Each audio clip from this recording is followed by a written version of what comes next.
안녕하세요. 계명대 존중합니다. 소프트렌즈는 외래에서 사용하는 환자들도 상당히 많이 볼 수 있고요. 치료형 소프트렌즈의 경우는 저희가 직접 처방을 하게 되는 경우도 상당히 많은 것 같습니다. 하지만 이에 반해서 우리가 이러한 렌즈의 특성에 대해서는 잘 이해하고 있지 못한 부분이 많은 것 같습니다.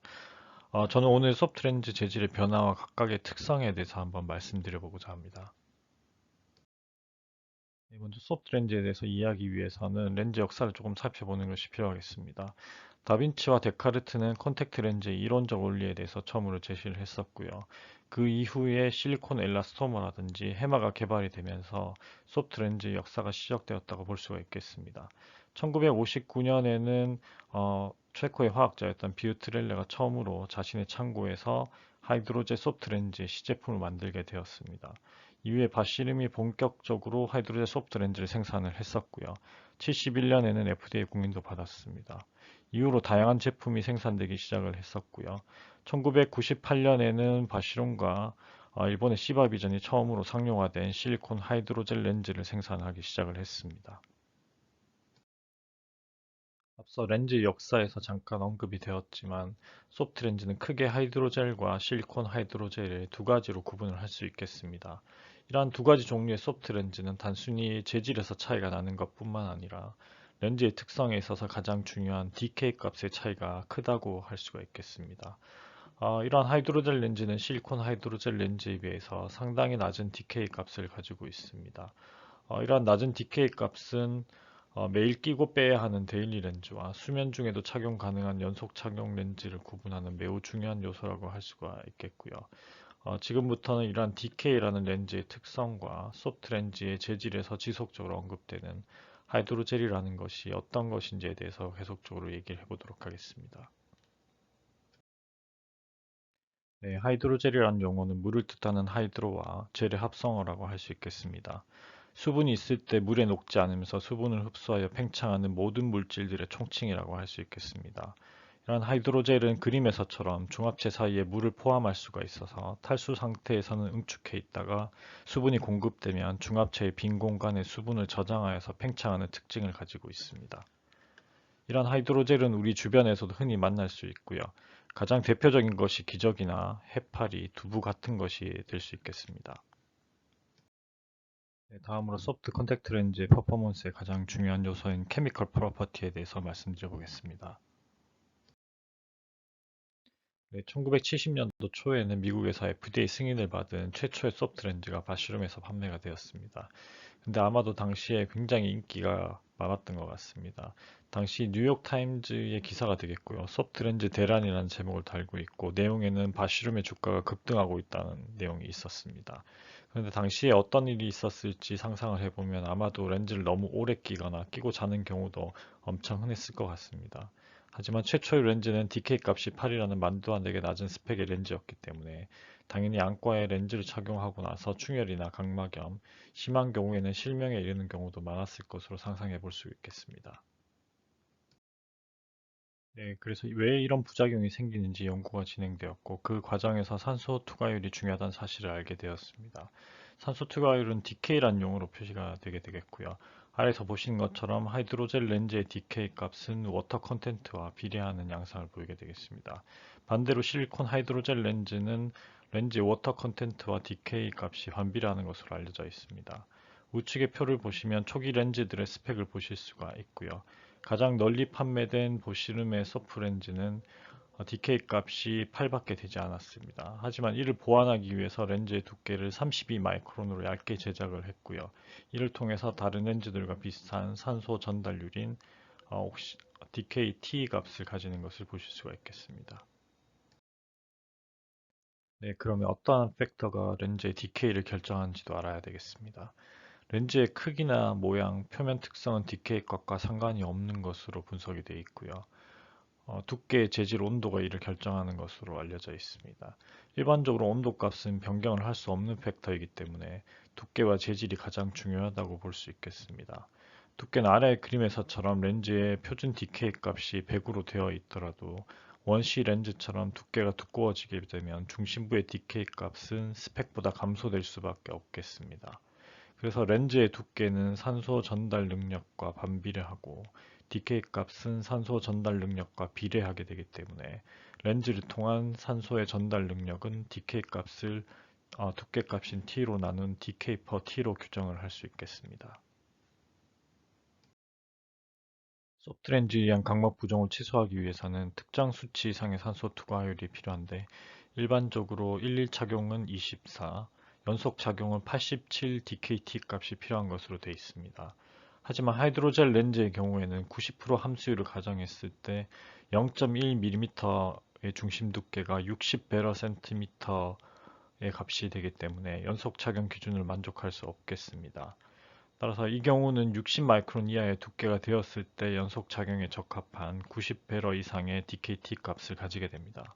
이는 현실적으로 불가능하기 때문에 결국에는 산소 투과율이 뛰어난 실리콘 옥시젠 본드를 이용한 실리콘 하이드로젤 렌즈가 개발되는 계기가 되었습니다.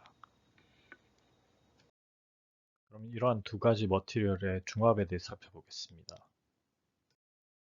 소프트 렌즈를 만드는 중합체는 그림에 보시는 것처럼 각종 다양한 모노머를 섞고 크로스링킹 에이전트를 첨가함으로써 만들어낼 수 있겠습니다. 따라서 하이드로젤 렌즈의 머티리얼은 앞서 말씀드린 것처럼 해마와 다양한 단량체의 결합으로 만들어져 있다 보시면 되겠습니다. 반면에 실리콘 하이드로젤은 하이드로젤 모노머에 PDMS나 트리스와 같은 실리콘 단량체를 결합하였다고 생각하면 쉬울 것 같습니다. 하지만 일반적으로 소수성인 실리콘과 진수성인 하이드로젤은 잘 섞이지 않기 때문에 극성 물질을 트리스 분자에 삽입하거나 거대 모노머로 만들어서 해결을 해야 되겠습니다. 또한 자체가 소수성 표면을 갖고 있기 때문에 이를 가스 플라즈마 표면 처리를 하거나 인터널 웨팅 에이전트를 첨가하는 것이 일반적으로 되어 있습니다. 소프트렌즈는 현재 보시는 것처럼 사용된 다양한 폴리머에 따라서 여러 그룹으로 분류가 되고 있습니다. 다양한 모노머의 중합을 통해서 수분 함량이라든지 DK 값이 다른 렌즈들이 현재 생산이 되고 있습니다. 지금까지 두 종류의 머티리얼 생산에 대해서 잠시 말씀을 드렸고요. 그러면 왜 이렇게 두 종류의 머티리얼에서 DK 값이 차이가 나는지에 대해서 한 번 더 말씀을 드려야 될 것 같습니다. 앞서 보셨던 그래프가 되겠고요.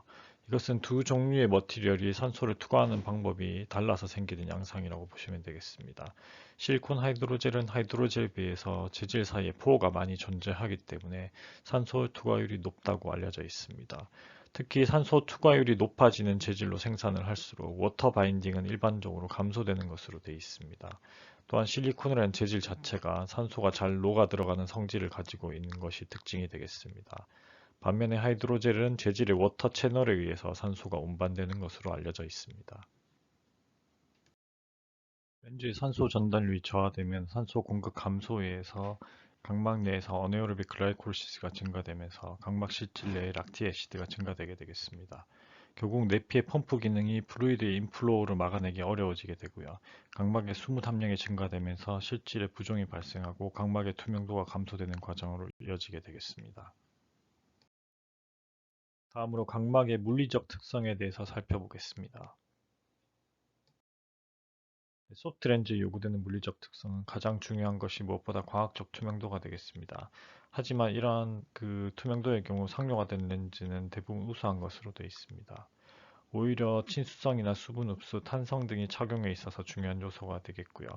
중요한 것은 눈꺼풀이 렌즈에 미치는 스트레스에 대한 반응을 나타내는 모듈러스라는 요소가 되겠습니다.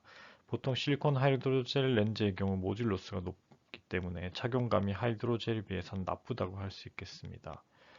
세 번째로 표면 특성이 상당히 중요한 요소가 되는데 수분 친화성이 낮은 실리콘 하이드로젤 렌즈의 경우 리피드나 프로테인의 침착물이 잘 생기기 때문에 점차 착용감이 나빠지거나 렌즈의 투명도가 떨어지는 영향을 미칠 수 있겠습니다. 다음으로 함수율을 고려하는 것이 중요한데 아래표에 보시는 것처럼 함수율에 따라서 저, 중, 고의 세 가지로 분류를 하고 있습니다. 함수율이 높을수록 모듈러스가 낮아지기 때문에 처음 착용감은 매우 좋지만 시간이 지날수록 눈물을 빨아들이기 때문에 건조감이 증가될 수 있겠습니다. 다음의 특징은 당량 산소 배분율인 EOP 값이 되겠습니다. 일반적으로 DKT 값과 유사하다고 생각을 하시면 좋겠고요. 실제 렌즈를 착용한 눈에서 렌즈 눈물막의 산소량을 나타낸 것이 되겠습니다. 대기 중에 산소량은 21%가 되기 때문에 오른쪽 그래프에서처럼 최대값은 21이 되겠고요. 여러 머티리얼이라든지 시크니스, 디자인의 영향을 받는 것으로 되어 있습니다. DK 값이 높은 렌즈의 경우에는 렌즈의 두께가 증가하더라도 그렇게 급격하게 EOP 값이 감소하진 않는 것으로 되어 있습니다. 하지만 일일 착용 렌즈인 DK 값이 낮은 렌즈의 경우에는 이런 렌즈 두께가 증가될수록 EOP 값은 급격하게 감소되어서 저산소증의 발생이 될 수 있는 요소가 되겠습니다. 그래서 이 경우에는 각막 부종이나 각막 내피 변화를 유도할 수 있다 이렇게 보시면 되겠습니다. 또한 소프트 렌즈는 적절한 수분과 이온 투과가 될 수 있어야 하겠습니다.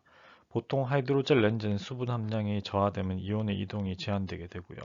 실리콘 하이드로젤 렌즈는 수분 함량이 낮기 때문에 굴절률이나 부피가 거의 변하지 않겠지만 하이드로젤 렌즈의 경우에는 수분에 따라서 굴절률이나 부피 변화가 발생되는 것으로 알려져 있습니다.